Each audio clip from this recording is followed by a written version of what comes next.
vivo aquí. Gracias por quedarse con nosotros. Este es el segundo bloque del programa.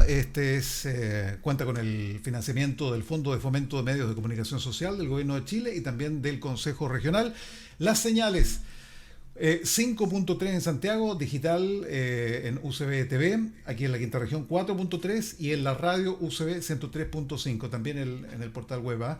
Estamos en ucbtv.cl. Multiplataforma entonces para seguir conversando, escuchando los protagonistas, los personajes de nuestra quinta región. Y él es un personaje, un abogado constitucionalista muy reconocido aquí en nuestra quinta región. Es amigo, cercano, ¿no es cierto? Y a ver, ¿qué podemos decir de? Se llama Leonardo, pero le gusta que le digan Leo Contreras. Ahí está en pantalla, así que lo saludamos. ¿Cómo estás, Leo? Hola. Bien, Jorge, muchas gracias por la invitación. Oye, hay harto que hablar. Te invitamos por los asentamientos irregulares, estas tomas. ¿Cuál fue el proceso histórico? ¿Dónde están más afincados? En Viña del Mar sabemos que más que por sobre Valparaíso. Vamos a entrar al detalle, pero te quiero preguntar primero por la acusación constitucional. Yo sé que está en el día de mañana ya presentándolo, se presenta ahí en la Cámara de Diputados. ¿Hay apoyo? ¿Cómo es el respaldo ese? Sí, mira, se ha trabajado en una muy buena argumentación jurídica, ya independiente de que es obvio que una acusación constitucional tiene un carácter político por cuáles son los órganos que actúan en cuanto a la acusación y en cuanto al juzgamiento del acusado, pero hay un argumento jurídico, muchos argumentos jurídicos de fondo, de forma, procesales, ¿cierto? De comportamiento de la magistrada en cuestión, que dan cuenta, yo creo que del eventual apoyo sustancial por parte de distintos sectores políticos para esta iniciativa, ¿cierto? Que en el fondo toma un poco el sentir, ¿cierto?, de la ciudadanía en determinadas materias, que hay una necesidad y un anhelo de justicia. Y a propósito, precisamente del caso de Ámbar De ambas. Cornejo. Bueno, y esta jueza, Silvana Donoso, ¿no es cierto? Cuéntame, Así es. es transversal, porque aquí se ha hablado, ¿no es cierto?, que aquí se están moviendo esferas políticas y que se busca algo más, ¿no es cierto?, que resarcir y tratar de que esto se restablezca, que no hayan casos así en lo venidero, que haya más responsabilidad al momento de otorgar estas libertades condicionales. Primero, ¿evalúas que hay una posición política aquí sobre el particular? Y segundo, si esto es transversal o solamente se va a quedar con Chile Vamos. Mira, Mira, Jorge, hay grupos que han tratado obviamente de tomar una figuración política a propósito de la desgracia que hemos enfrentado como país.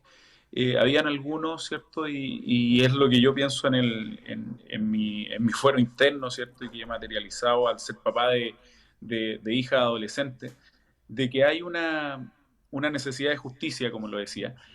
Pero el aprovecharse políticamente de estas circunstancias yo creo que trae efectos negativos, ¿ya? El que hayan sacado el nombramiento por parte de la expresidenta Bachelet o los cambios, ¿cierto?, legislativos que se hicieron o no se hicieron a tiempo, creo que no son el problema. El problema acá es que hay una situación de injusticia producto del comportamiento de un sujeto pasivo, como decimos los abogados, que cabe dentro de la acusación constitucional por notable abandono de deberes, ¿cierto? Que es una institución que existe en nuestro ordenamiento positivo desde 1833, ¿ya? Que viene, ¿cierto?, a recoger la idea del juicio político que contenía la Constitución de Filadelfia. ¿Tiene un componente político? Evidentemente. Toda decisión, ¿cierto? Todo proceso que se lleva al interior del Congreso Nacional tiene un elemento político evidente, pero no es lo esencial. Acá lo esencial es que sea considerado por parte de un grupo de parlamentarios, esperemos lo más transversal posible, ¿cierto? Desde Renovación Nacional con el diputado Longton, que siempre ha estado pendiente, mira, y escuchaba el fin de semana pasado un programa de televisión a un panelista de estos programas de política que decía que en tiempos electorales algunas personas o algunos miembros del Parlamento sacaban a relucir estos populismos, pero la verdad cuando uno ve el historial de comportamiento que ha tenido el diputado Longton desde el año 2018, cuando asumió como parlamentario, ha sido en orden a buscar la responsabilidad del Poder Judicial por decisiones. Y te recuerdo que en el 2018 hubo otro caso ámbar de una pequeña en San Felipe de tan solo 3 años que fue brutalmente asesinada después de haber sido violada por un cuidador, ¿ya? Y no hubo ninguna medida disciplinaria en contra de los miembros de los tribunales, que no tomaron ninguna medida de resguardo al respecto, que pusieron en manos del victimario finalmente a esta niña. No se hicieron cargo en ningún momento, y hasta el día de hoy, pasado casi 2 años y medio, no se hicieron cargo de la responsabilidad de los magistrados que no resolvieron oportunamente, ¿cierto?, para resguardar la vida de una niña que fue lamentablemente asesinada, y brutalmente asesinada. Leo, ahora, para aprovecharte, digamos, en este tema, la acusación la presentan mañana, ¿no es cierto? Mañana jueves. Cuéntame, mañana jueves. Sí, ¿qué va a pasar, digamos, con los otros casos de libertad condicional? ¿Hay un seguimiento? ¿Qué pasó? Porque se suponía que también Gendarmería tenía que hacer un seguimiento para estos casos. Yo no sé si se hicieron en su totalidad, y si es así, imagínate lo que demuestra este caso en puntual. ¿Qué podemos esperar? Mira, Jorge, en materia de libertad condicional, el año 2014 empiezan a funcionar estas comisiones de libertad condicional adscritas a las Cortes de Apelaciones, presididas por un ministro de Corte de Apelaciones designado para tal efecto, que actúa en su calidad de funcionario del Poder Judicial y miembro de un Tribunal Superior de Justicia en estas comisiones, y hay distintos criterios. El mismo año 2016, cuando presidía esta comisión de la región de Valparaíso por la ministra Donoso, hoy día acusada constitucionalmente, en Santiago se aplicaba otro criterio. Fíjate que ese año se liberaron casi 2.000 presos. El 45% de los presos que se liberaron fueron de la Corte de Apelaciones de Valparaíso. En Santiago se hicieron 1.700 solicitudes y solo se le otorgó a 500 presos el beneficio, ¿ya? Y la magistrada que estuvo a cargo ese año en la región metropolitana señaló que los requisitos que establecía el decreto, y que establece hasta el día de hoy, el decreto ley 321, que es del año 25, de hecho, cuando uno lo lee, la versión antigua dice ley sin Y, ley con I latina, ¿ya? Así de antiguo es, cuando todavía no se ocupaba la Y. Entonces, ellos ocupaban un criterio totalmente distinto al de Valparaíso, y por lo tanto otorgaron menos cantidad y menos porcentaje. Valparaíso liberó al 90% de los solicitantes, mientras que la región metropolitana solo el 32,1%. Entonces, esa es la diferencia que generó el criterio impuesto por la jueza, por la ministra Donoso, acá en la Corte de Valparaíso, y que hoy día vemos las consecuencias negativas de la utilización de un criterio que es totalmente errado, ¿ya? Un criterio que es totalmente injusto y que implica un notable abandono de deberes, porque no se tomó en consideración el trabajo que hace Gendarmería, que son los que están día a día con los presos, que están día a día con las personas condenadas y privadas de libertad, viendo su comportamiento, su evolución, y se supone que la libertad condicional es la cúspide, ¿cierto?, del cumplimiento de todo este proceso de reinserción social. Ya, pero no me respondió. ¿Qué seguridad tenemos nosotros? El Estado nos tiene que proteger. ¿Qué seguridad tenemos nosotros? Que los otros restantes reos que salieron con las mismas condiciones, digamos, de libertad condicional, vayan a tener un buen comportamiento. ¿Qué seguridad está Gendarmería, está el Poder, no sé, el Ministerio Público siguiéndolo? ¿Hay alguna? Mira, Jorge, la ley desde 1925, 1926, cuando comienza a publicar en el Diario Oficial y empieza a regir, establece que las personas que están en libertad condicional tienen que ser supervigiladas, ¿cierto?, por Gendarmería de Chile, y existe un reglamento penitenciario que regula cuáles son las atribuciones y cuál es el comportamiento, ¿cierto?, y la relación que tiene que tener el funcionario de cumplimiento respecto de quien sale en libertad condicional. Lamentablemente, eso hoy día, dada la escasez de recursos, ¿cierto?, y la gran cantidad de trabajo, porque las cárceles, obviamente, y es el criterio que ocupa muchas veces la ministra Donoso, están colapsadas, no se respetan los derechos humanos dentro, y por lo tanto hay que soltar a los presos. Pero nadie se hace cargo, ¿cierto?, de este seguimiento, porque no hay una capacidad, ¿cierto?, en cuanto a la cantidad de recursos humanos, en cuanto a la capacidad de personal de Gendarmería de Chile para poder hacer frente a esto. No estamos diciendo que Gendarmería hace mal la pega, estamos diciendo que Gendarmería está superado, ¿cierto?, cuando a ti te liberan 788 presos, cuando tú dijiste que 500 de ellos no cumplían, ¿cierto?, con este requisito que establece la ley de encontrar interiorizado el sentimiento de arrepentimiento en relación al delito que cometieron y un anhelo, ¿cierto?, de reinsertarse socialmente, obviamente Gendarmería no va a tener cómo dar abasto frente a esta situación. Bueno, ese informe no fue Y lo vinculante, que entonces no se tomó en consideración para nada. no se tomó en consideración para nada, y eso es precisamente lo que constituye el meollo del notable abandono de deber en este caso, ya que el trabajo, ¿cierto?, y el requisito que ponía la ley y que se consideró en otras jurisdicciones del país, como en la región metropolitana, no fueron considerados el año 2016 por la Comisión de Libertad Condicional acá en Valparaíso. ¿Cuál Oye, es la Leo, garantía que tenemos nosotros como ciudadanos? Es ¿Mm? que Gendarmería debería hacerse cargo, pero yo te comentaba en off que el año 2016, el día después de que fueron liberados los presos en el mes de abril, al otro día 64 ya habían cometido nuevos delitos, de los que sabemos que los pillaron en situaciones de flagrancia. Entonces hoy día hay un problema de articulación del Poder Judicial, del Ministerio Público, de las policías, ¿cierto? Y de Gendarmería de Chile, que no es considerada dentro de la ecuación de seguridad pública. No es Bueno, considerado Gendarmería, que trata día a día con los presos como parte de la orgánica de la prevención del delito, y eso es lamentable. oye, Leo, bueno, esto indigna, indudablemente esto trae, ¿no es cierto?, un dolor muy intenso, muy amplio, porque imagínate, en el caso de tú como padre, ¿no es cierto?, las familias que se ven absolutamente desprotegidas. Yo te quiero decir, ¿puede esto escalar, digamos, con que yo me querelle, no sé, haga una denuncia formal contra el Estado como responsable por que tienen que darme la seguridad? Yo podría, porque, claro, es un funcionario, digamos, la jueza y los otros que también estaban, ¿no es cierto?, al momento de tomar esta decisión, pero por sobre ello está el Estado. ¿Yo me podría querellar, pedir algún tipo de querella, alguna indemnización, digamos, contra el Estado? Mira, es sumamente complicada la figura, ya, Mm. porque para determinar la responsabilidad del Estado uno habla de un concepto que es la falta de servicio, ya. La falta de servicio en materia de responsabilidad civil del Estado se traduce en lo que para uno, ¿cierto?, como persona natural, común y corriente, se traduce en la culpa dolo, ¿cierto?, en la imputabilidad. Entonces, ¿cómo responde el Estado frente al error judicial? ¿Ya? Y acá estamos frente a un error judicial garrafal o un error administrativo, porque muchos le atribuyen a esta Comisión de Libertad Condicional un carácter administrativo, pero sin duda son funcionarios del Poder Judicial que en su calidad de tal integran este órgano especial. Mm. Y obviamente quienes se han visto afectados directamente por un hecho que se produce como consecuencia de una mala decisión jurisdiccional, de una mala decisión administrativa, obviamente que pueden perseguir la responsabilidad del Estado, en este caso el ¿Puede padre, prosperar ¿cierto?, eso, de Ámbar. llegar a algún fin eso?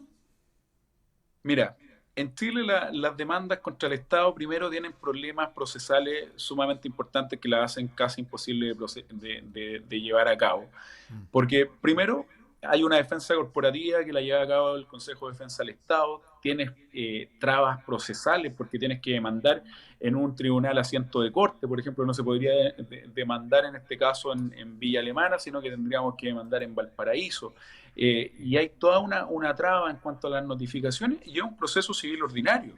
Yo te menciono, no sé, por ponerte un ejemplo de proceso de alta connotación social en Valparaíso, el juicio que se llevó a cabo por la explosión en la calle Serrano, ¿ya? Demoró más de 12 años en tener una sentencia definitiva y una indemnización para los familiares de las víctimas, ¿ya? Y los juicios que impetraron los trabajadores que perdieron su fuente laboral en esa explosión, que fue responsabilidad de empresas de servicios públicos, todavía no termina. Entonces, estamos hablando de 10, 12 años, ¿cierto? Y para llevar a cabo un proceso de esa envergadura, se necesita acreditar hechos, se necesita pruebas, se Sí. necesitan abogados que sean eficientes, porque tenemos lamentablemente un proceso civil decimonónico, ¿cierto?, del siglo XIX, que es muy poco eficaz. Y lamentablemente esto trae como consecuencia que no haya justicia, porque hay un dicho, ¿cierto?, muy común en materia judicial, que si la justicia tarda demasiado, no es Sí, justicia. no es justicia. Así de simple. Exacto. Oye, y además, Leo, seamos honestos, o sea, estamos compitiendo o estamos demandando supuestamente al Estado, porque ellos son Exacto. funcionarios del Estado. Entonces, Imagínate que ellos dijeran que efectivamente un poblador cualquiera, ¿no es cierto? Cualquier persona tuviera ciertos derechos sobre lo que estamos conversando. O sea, imagínate que sería irse contra el jefe, digamos, contra el Estado, en Y se me, definitiva. sí, No se entiende eso. y se establecería un precedente. No, Imagínate absolutamente. que constantemente en la historia reciente constitucional de Chile, se han establecido normas que hablan de los tribunales contenciosos administrativos. Tanto en la Constitución del 25 como en la Constitución del 80 se estableció como forma para procesal para establecer la responsabilidad del Estado por los actos funcionarios, por sus actos, por los daños causados a los ciudadanos, los tribunales contenciosos administrativos que hasta el día de hoy no se crearon bajo la vigencia de la Constitución del 25 y en la Constitución del 80 se derogó el artículo que los establecía porque era algo que nunca se iba a cumplir. Imagínate lo difícil que ha sido implementar la justicia en materia penal, en materia de familia, en materia laboral, ¿cierto? Los costos que significa para el Estado. Entonces nunca ha habido voluntad para tener tribunales especializados que hagan efectiva la responsabilidad del Estado. Y yo creo que ahí Sí. es donde tenemos una Es, deuda, ¿cierto? Como sociedad. es una tranca que hasta ahí nomás va a llegar. Oye, Leo, te quiero aprovechar, digamos, vamos a los asentamientos irregulares, históricos, ¿cómo comenzó esto de las tomas? Tú has tenido una evolución, un seguimiento muy cercano, sabemos que estás muy comprometido, estás yendo, vas mucho a terreno, te relacionas mucho. En algún momento alguien podría pensar, y ya que estamos en Santiago llegando, claro, las tomas, no, Valparaíso, pero no. ¿Dónde está la mayor toma, Leo? En Viña del Mira, Mar. en Viña del Mar existió históricamente un campamento que hoy día, gracias a un esfuerzo del Ministerio de Vivienda y Urbanismo, a partir del primer gobierno del presidente Piñera, el esfuerzo de la Municipalidad de Viña del Mar, que es el campamento Manuel Rodríguez, ya que había más de 2.000 familias, que es una cifra, imagínate, ¿cierto? 2.000 familias multiplicado por 4, tenemos más de 8.000 personas viviendo en un campamento y que ha empezado a fraguar soluciones a través del proceso de incorporación de la urbanización al territorio, ¿ya? Pero es la ciudad de Viña del Mar efectivamente la que tiene la mayor cantidad de asentamientos precarios, como llama el Ministerio de Vivienda y Urbanismo, y hay un catastro nacional de campamentos que se cerró inicialmente, y aquí te cuento una historia bien interesante que pudimos desarrollar en un juicio, ¿cierto?, contra el Estado, a propósito de la responsabilidad del Estado, junto al abogado Javier Gómez, ¿cierto?, gran amigo de varias batallas buscando justicia. El 2011 el ministerio cerró el catastro de campamentos, ¿cierto? Y dijo, estos son los campamentos de los cuales yo me voy a hacer cargo y no hay más, ¿ya? Ojo, y no hay más. En esa época había más de 36.000 personas en campamentos, pero imagínate lo que significa para una ciudad de Viña del Mar. El año 2011 se cierra el catastro, pero el mismo año 2011, después de cerrar el catastro, tenemos la formación de uno de los campamentos más importantes de la comuna, que es el Felipe Camiroaga, ¿ya? Con más de 1.200 familias en todo el territorio que abarca. Y fíjate que la definición que dan los técnicos desde el punto de vista urbanístico de lo que es un asentamiento precario es cuando se reúnen más de 8 viviendas, ¿ya? En un mismo lugar, ¿cierto? Con una posesión irregular del territorio o del terreno y con carencia de al menos 3 de los servicios básicos. O sea, al menos uno de los 3 servicios básicos. O sea, o no tienen agua, o no tienen electricidad, o no tienen alcantarillado, ¿ya? Entonces, eh, nosotros en el 2017 presentamos un recurso de protección, Jorge, acompañado con Javier Gómez, donde le dijimos al Estado por qué usted está discriminando a los habitantes de los nuevos campamentos. Porque ¿qué implicaba estar en el catastro nacional? Implicaba focalización de políticas públicas, recursos como los que llegaron al Manuel Busto para poder llevar a cabo la urbanización, la entrega de títulos. El año pasado se empezaron a entregar los títulos del Manuel Busto a las personas que llevaban, ¿cierto?, 18 años viviendo en ese lugar. El año pasado se convirtieron en propietarios, pero no solo en propietarios de un terreno, ¿cierto?, sin alcantarillado, sin agua potable, sino que también se convirtieron en propietarios de la futura urbanización, ¿cierto?, villa, población, Manuel Bustos, con todas las comodidades y con todo lo básico, ¿cierto?, que hoy día exigen los tratados internacionales. Y nosotros le dijimos a la Corte, ¿sabe qué? Corte de Apelaciones de Valparaíso, que nos dijo al principio que no, que el Estado está cometiendo una irregularidad al no considerar a los nuevos asentamientos. ¿Por qué? Porque los va a dejar en situación de precariedad de manera constante, sin ninguna solución como la que estaba empezando a recibir, ¿cierto? Y a proyectar el Manuel Bustos el año 2017, que hoy día ya se está concretando.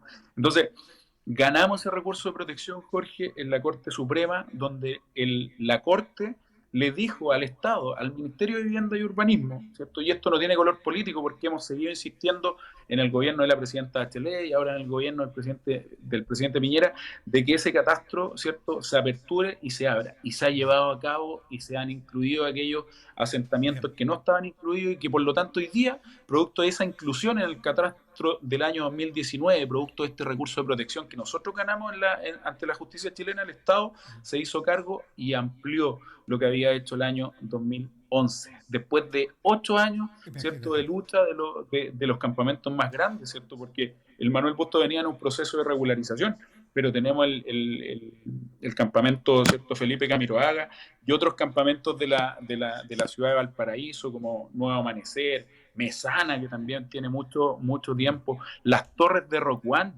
que tiene, de verdad que yo, desde que tengo uso de razón que existe, tengo 36 años, entonces tiene más de 36 años, una dirigente me decía el otro día que llevan 52 años, imagínate, sin agua potable, sin alcantarillado, en una situación totalmente precaria. Y allí nosotros dijimos se están vulnerando dos garantías que están en los tratados internacionales, la vivienda digna y el derecho al agua potable. Y por el derecho al agua potable es por donde nos metimos primordialmente en el tema de los campamentos. Esto es una historia de nunca acabar, ¿eh? Porque nunca se va a terminar la necesidad. Es que es una lógica, mira, algunos historiadores dicen que esto proliferó en la época del presidente Allende, después otros dicen que bajo la dictadura de Pinochet, pero la verdad es que hay una lógica de movilización, de pertenencia a la tierra, que ha sido la lógica de construcción de nuestras ciudades. Valparaíso primero se asentó la ciudadanía y después vino el derecho de propiedad. Algunos dicen que Valparaíso no fue fundado, ni descubierto, ni nada, sino que simplemente apareció. Y hoy día gran parte de los barrios, de los cerros que tenemos en nuestra ciudad de Valparaíso, en mi amada ciudad de Valparaíso, partieron de un asentamiento urbano o no urbano, totalmente irregular. Partieron en los años 90 con la regularización que hizo el ex alcalde Pinto, ¿cierto?, a través de las famosas casetas sanitarias, que también se hizo en Viña del Mar en algún momento, en el sector de Glorias Navales, más arriba en Reñaca Alto también, y en varios sectores que se partió con una pequeña caseta sanitaria, ¿cierto?, que era el baño y la cocina, y de ahí las personas empezaban a construir para tener una pequeña regularización y empezar a darle dignidad, y así partieron nuestras ciudades. ¿Ya? Y Valparaíso se ha construido una y otra vez sobre la ciudad terremoteada, hundida en el agua, ¿cierto?, y se construye sobre esto. Bueno, y esa es la realidad. Eso es, ¿no es cierto?, Viña del Mar, eso es Valparaíso. Leo, de verdad que tengo un minuto, pero te tengo que preguntar esto. Hay muchas denuncias, muchas acusaciones que aquí vienen X personas, incluso ligadas a conglomerados o a inmobiliarias, que hacen su trabajo y que hacen un negocito. ¿Tiene, digamos, certeza, digamos, que esto se esté presentando hace un tiempo y que sea real, digamos, que haya gente que está inescrupulosamente sacando provecho? Sí, mira, yo te puedo dar, y mirando a la cara, ahora que estamos con imágenes, no solo con sonido, en Valparaíso hay verdaderas mafias, Jorge, que se toman los terrenos, que los lotean irregularmente, ¿cierto?, que establecen dominio, ¿cierto?, y pertenencia, y empiezan a vender esos terrenos que no son de ellos, que generalmente son terrenos que pertenecen al Ministerio de Bienes Nacionales, a los municipios, que son administrados por el Servio, y tenemos el caso acá en el sector de Rodelillo, al lado del polideportivo, donde empezó el gran incendio de Rodelillo del año 2013, un 14 de febrero. En ese lugar se ha puesto un asentamiento donde hay una verdadera mafia que amenaza a los vecinos, que se ha tomado progresivamente, ¿cierto?, los espacios, y que los vende. Y los vende. ¿Y qué es lo que obtienen? ¿Cierto? Le hacen el negocio, hacen la presión a la autoridad, y en vez de hacer, ahora en Placilla, había un comité mapuche de pertenencia étnica, Rucapeuma se llama. Llevan años luchando por un terreno para construir, tienen su ahorro en sus cuentas para la vivienda, han hecho todos los procesos con las constructoras, con las entidades patrocinantes, con el Servio para tener su vivienda. Vieron un terreno, y ese terreno están en proceso de comprarlo y vienen otros que se saltan esa fila, que se saltan el proceso regular, ¿cierto? Y se toman el terreno. ¿Por qué? Porque la autoridad ha sido incapaz de responderle a todo. Es verdad, hay una necesidad de vivienda a nivel nacional de más de 700.000 viviendas, más de 50.000 viviendas que se necesitan en la región, pero no podemos tolerar que vengan unos a saltarse la fila para perjudicar a otros que han hecho todo el proceso regular. Persona y qué se está haciendo. 10 segundos, porque ahora sí que Mira, nos vamos. son terrenos privados, ¿ya? Y la gente de Rucapeuma, ¿cierto? Una gran dirigente que es Cecilia, nos ha pedido ayuda y hemos estado conversando porque sabemos que también el que se toma un terreno a veces, y en la mayoría de los casos, lo hace por necesidad, porque necesita un lugar donde estar. Y creo que todo esto se puede solucionar en la medida que ampliemos las políticas públicas, que las hagamos más eficientes y que las hagamos más fructíferas y que lleguen a todos los chilenos. Si son 700 familias las que necesitan vivienda, ojalá que el Estado, en el menor breve plazo posible, pueda construir esas 700.000 viviendas, sino dar soluciones que sean adecuadas. Hoy día hay subsidios de arriendo, hay subsidios que permiten llevar a cabo un proceso de mejor manera, pero no permitamos, y las autoridades no permitan, por favor, que algunos se salten la fila porque terminan perjudicando a los que han hecho el camino largo del ahorro, el camino largo de la postulación, el camino largo de querer hacer las cosas bien. Yo vivo aquí, eso es lo que está pasando, esos son los desafíos, esos son los problemas. Esta es nuestra quinta región. Te quiero agradecer, Leo, por estos minutos y tendremos oportunidad para seguir conversando de estas y otras materias que son tan apasionantes y que nos competen tanto acá.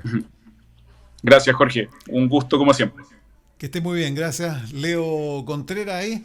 Es abogado constitucionalista, nos pilló la hora, nos pasamos en realidad. Mañana a eso de las 12 nos volvemos a encontrar en Yo Vivo Aquí, financiamiento del Fondo de Fomento de Medios de Comunicación Social del Gobierno de Chile y también del Consejo Regional. Muchas gracias por la sintonía, nos encontramos en una próxima oportunidad.